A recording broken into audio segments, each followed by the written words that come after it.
अब यशोदा मैया ने एक मोटा डंडा हाथ में लिया और भगवान ने देखा अब मैया तो मारेगी। भगवान रोने लगे और जो उनका काजल था वह बह बहकर उनके कपोलों तक आ गया।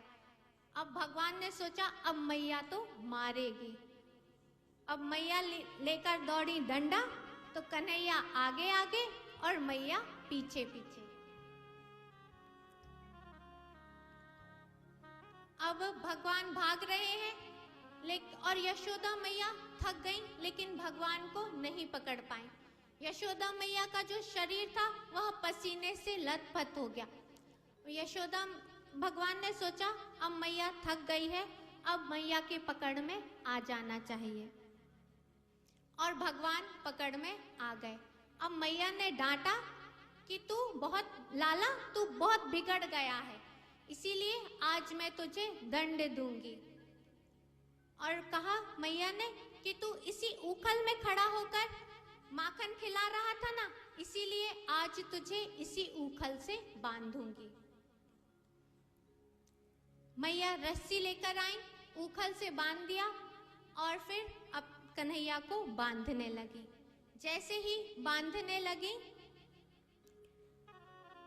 तो जो रस्सी थी वह 2 अंगुल छोटी पड़ गई।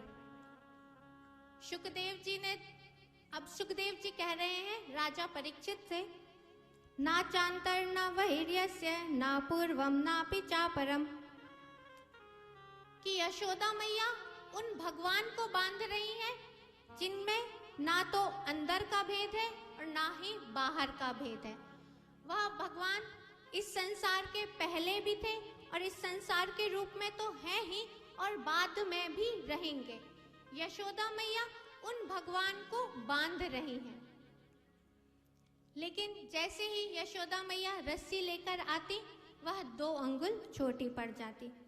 तदपि द्वयंगुलम नूनम यदा दत्त बंधनम। अब जितनी घर की रस्सी थी सब ले आई और जैसे ही उसे बांधती वह 2 अंगुल छोटी पड़ जाती।